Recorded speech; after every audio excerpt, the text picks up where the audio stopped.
बिस्मिल्लाहिर्रहमानिर्रहीम।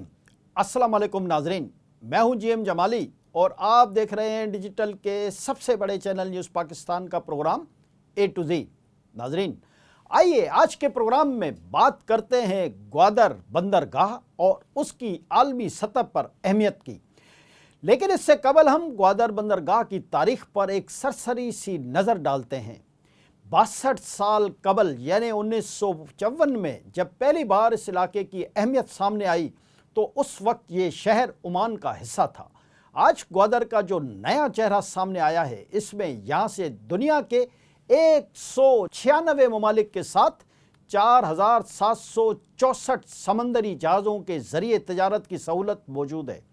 637 एकड़ पर फैले हुए ग्वादर पोर्ट की अहमियत का अंदाज़ा इस बात से लगाया जा सकता है कि यहाँ से खलीज फार्स तक रसाई मुमकिन है, जबकि ग्वादर पोर्ट को दुबई पोर्ट का मुतबादिल भी करार दिया जा रहा है।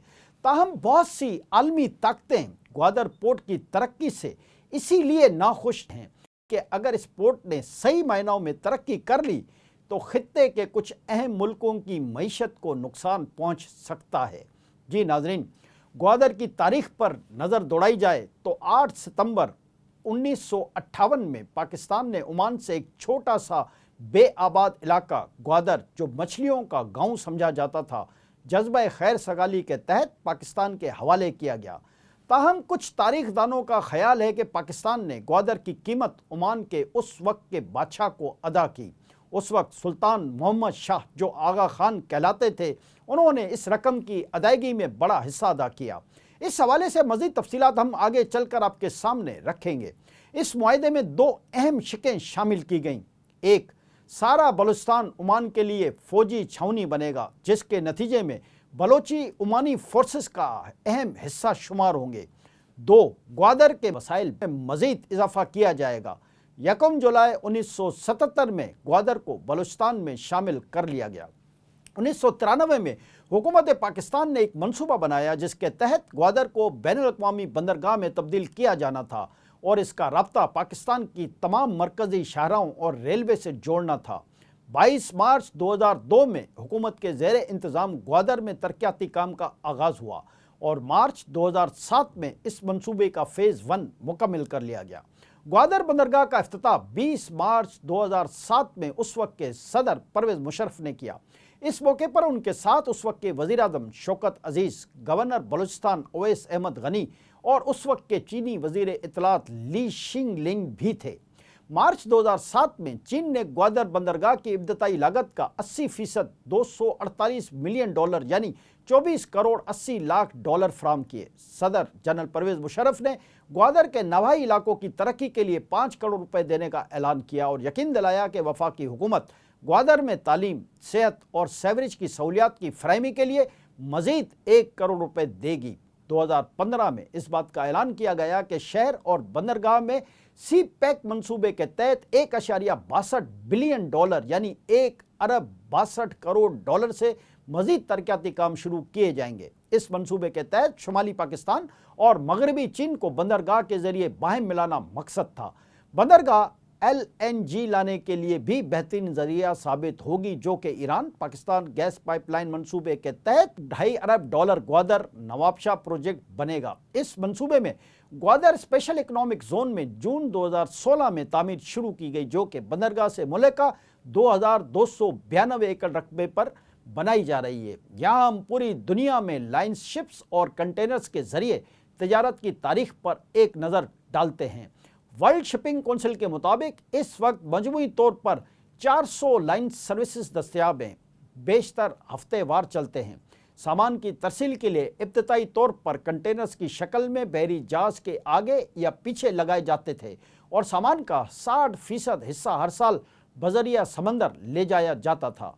लायंस शिप ट्रांसपोर्ट में 60% समंदरी तजारती सामान शामिल होता, जिसमें सालाना $4 खरब मारियत का सामान शामिल होता था। वर्ल्ड शिपिंग काउंसिल ने अपनी वेबसाइट पर लिखा है कि शिपिंग कंटेनर्स के इस्तेमाल का रवाज अनोखा नहीं है। जदीद कंटेनर्स की तर्ज के बॉक्स 1792 में इंग्लैंड में रेलगाड़ी और घोड़ा गाड़ी में भी ट्रांसपोर्ट के लिए इस्तेमाल होते रहे हैं। जी नाजरीन, अमेरिका में दूसरी जंग अजीम के दौरान छोटे साइज के कंटेनर्स इस मकसद के लिए इस्तेमाल होते रहे हैं, जिससे सामान की तरसील मुफीद और मौसर अंदाज में होती थी। ताहम 1955 में कैरोलिना यानी अमेरिका में ट्रक कंपनी के मालिक मैल्कम मैकलेन ने स्टीम शिप कंपनी खरीदी ताकि ट्रकों के जरिए होने वाला काम बहरी जहाज़ों के जरिए हो सके। उन्होंने ये जान लिया कि एक भरे कंटेनर को गाड़ी में रखकर किसी दूसरी जगह भिजवाना ज़्यादा मौसर और आसान रहेगा। वेबसाइट में मज़ीद लिखा गया है कि बरसा बरस से ज़मीन पर बसने वाले इंसान बहरी जहाज़ों के ज़रिए सामान की तरसील करते आ रहे हैं, जैसा कि कदीम तहजीब फोनिशियाई के लोग मिस्री, यूनानी, रोमन, पुर्तगाली, हिस्पानवी और बरतानवी लोगों की इस हवाले से अपनी तारीख है। तारीख में दो कुव्वतें ऐसी गुजरी हैं जिन्होंने ग्वादर की अहमियत को पहचाना, बरतानिया और उसके बाद पाकिस्तान।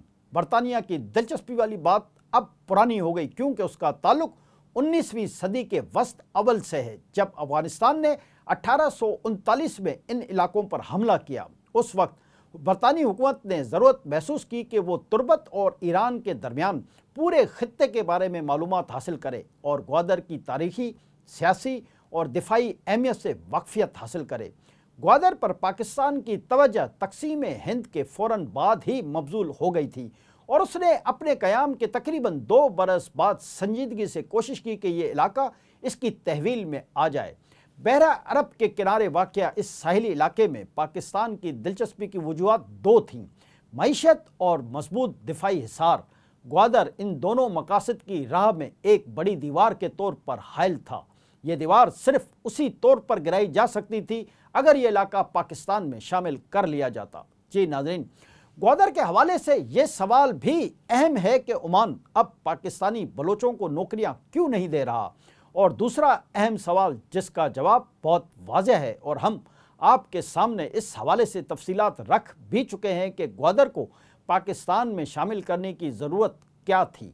पाकिस्तान अपने क़याम के बाद अपनी तारीख के शायद सबसे बड़े इक़्तिसादी बहरान से दोचार था, जब वो सरकारी मुलाजमीन की तनख्वाहों की अदायगी के वसाइल भी नहीं रखता था। स्मगलिंग की वजह से इस मसले की संगीनी में मज़ीद इजाफा हो गया था, क्योंकि इस तरह से कौमी वसाइल तेज़ी से सुकड़ते जा रहे थे। इस ज़माने में स्मगलिंग का एक बड़ा मरकज़ ग्वादर की यही पुरानी और गैर तरक्की याफ्ता बंदरगाह थी। अगरचे यहाँ एक एयरपोर्ट भी मौजूद था, लेकिन उसके इस्तेमाल की नौबत कभी कभार ही आती और 1956 में आखिरी बार इस्माइली बिरादरी के प्रिंस अली खान की यहाँ आमद के मौके पर रौनक देखी गई थी। 20वीं सदी के निस्फ अव्वल में ग्वादर का हवाई अड्डा बरतानिया से इंडिया आने वाले तैयारों के लिए एक अहम पड़ाव था। दिफाई अदम तहफ़्फ़ुज़ के मसले से निमटने के लिए हुकूमत पाकिस्तान ने मुख्तलिफ जायज़े मरतब करवाए, जिनके बाज़ मुंतखब हिस्से 25 सितंबर 1958 को पाकिस्तानी अखबार नवाए वक्त में शाया हुए। उस रिपोर्ट के मुताबिक पाकिस्तान बहरे अरब की इस साहिली पट्टी के साथ साथ ग्वादर के मकाम तक, जो पाकिस्तानी सरजमीन का आखिरी मकाम है, एक सड़क तामीर करने का इरादा रखता था, ताकि मुल्क का दिफा मजबूत बनाने के साथ साथ स्मगलिंग पर भी काबू पाया जा सके। लेकिन इस मंसूबे की राह में सबसे बड़ी रुकावट ग्वादर की सूरत हाल में हायल थी, जिस पर इसका कोई इख्तियार नहीं था। रिपोर्ट के मुताबिक यही सबब था कि हुकूमत पाकिस्तान ने 1949 में ही ग्वादर के हुसूल पर संजीदगी से तवज्जो देना शुरू की। ये कोशिशें 1958 में अपने उरूज पर पहुंच गईं, जब पाकिस्तान और ओमान के दरमियान इस मामले में फैसला कुन बातचीत हुई, जिसमें इस खित्ते में साबिक काबिज कुव्वत और ओमान में फ़ौजी अड्डे रखने वाली ताकत बरतानिया ने दोनों मुल्कों की मुआवनत की। यूँ उस ज़माने की गैर तरक्की याफ्ता बंदरगाह पाकिस्तान का हिस्सा बन गई। पाकिस्तान में ग्वादर के इंज़माम का ऐलान उस वक्त के पाकिस्तानी वज़ीर-ए-आज़म फ़िरोज़ ख़ान नून ने पार्लियामान के इजलास में किया और कौम को बताया कि ओमान के सुल्तान आला हज़रत सईद बिन तैमूर ने यह इलाका खैर सगाली के जज्बे के तहत बिला मुआवजा पाकिस्तान के हवाले किया है, जो नस्ली, लिसानी, जोग्राफियाई और तारीख़ी तौर पर और फितरी तौर पर पाकिस्तान का हिस्सा था। उसके साथ ये भी वाज़ेह कर दिया गया था कि आइन की दफ़ा 104 के तहत यह इलाका मगरबी पाकिस्तान में शामिल समझा जाएगा, उसे खुसूसी हैसियत हासिल होगी, लेकिन यहाँ के बाशिंदों के हुकूक मुल्क के दीगर शहरियों के बराबर होंगे। पाकिस्तान के तूल व अर्ज़ में यह ऐलान एक बड़ी कामयाबी के तौर पर सुना गया और मुल्क के तमाम हिस्सों में چراغاں کر کے اس کی خوشی منائی گئی۔ گوادر کی آبادی بھی ان خوشیوں میں شامل تھی۔ عمان سے گوادر کا رسمی طور پر قبضہ حاصل کرنے کے لیے وفاقی حکومت کے سیکرٹری کابینہ آغا عبدالحمید سمندری راستے سے کراچی سے گوادر پہنچے تو وہاں کی مقامی آبادی بندرگاہ پر امٹ پڑی، جبکہ کشتی بانوں اور ماہی گیروں کی ایک بڑی تعداد نے گردن گردن گہرے پانی میں تیرتے ہوئے کروز تک پہنچ کر ان کا استقبال کیا۔ اگلے روز برطانوی کونسل جنرل نے آغا عبدالحمید کو وہ دستاویز پیش کیے جن کے ذریعے گوادر پاکستان کا حصہ قرار پایا۔ اس کے بعد گوادر کے ایڈمنسٹریٹر کی رہائش گاہ پر پاکستانی پرچم لہرایا گیا۔ پاکستانی ذرائع ابلاغ میں بھی اس واقعے کو ملک کی تاریخی کامیابی اور انڈیا کی ہزیمت کے طور پر دیکھا گیا۔ اس سلسلے میں اس وقت کراچی سے شائع ہونے والے ایک اخبار میں انتہائی دلچسپ کارٹون شائع ہوا جس میں 2 دروازے دکھائے گئے تھے۔ ان میں سے ایک بھارتی ساحلی علاقے گوا کا تھا جس سے بھارت کو نکلتے ہوئے دکھایا گیا، جبکہ پاکستان کو گوادر کے دروازے کے اندر داخل ہوتے دکھایا گیا۔ جی ناظرین، پاکستان میں سرشاری کی یہ کیفیات آئندہ تقریباً 2 ہفتے یعنی اس وقت تک جاری رہی جب تک عالمی شہرت یافتہ جریدے ٹائم کا آئندہ 22 ستمبر 1858 کا شمار شائع نہیں ہوا۔ اس میں بتایا گیا تھا کہ پاکستان کو گوادر کا یہ قبضہ جذبہ خیر سگالی کے طور پر بلا معاوضہ حاصل نہیں ہوا، بلکہ اس کے لیے ایک خطیر رقم یعنی 4 کروڑ 20 لاکھ روپے ادا کیے گئے ہیں۔ جریدے نے یہ انکشاف بھی کیا کہ حکومت پاکستان نے سلطان کو یقین دہانی کرائی ہے کہ اگر اس علاقے سے تیل نکالا گیا تو اس کی آمدن میں سے کچھ حصہ انہیں بھی دیا جائے گا۔ پاکستانی ذرائع ابلاغ نے یہ خبر بڑے نمایاں انداز میں شائع کی جس سے ملک میں بحرانی کیفیت پیدا ہو گئی۔ حکومت پر الزام عائد کیا گیا کہ اس نے قوم کو غلط معلومات فراہم کی اور انہیں اندھیرے میں رکھا گیا۔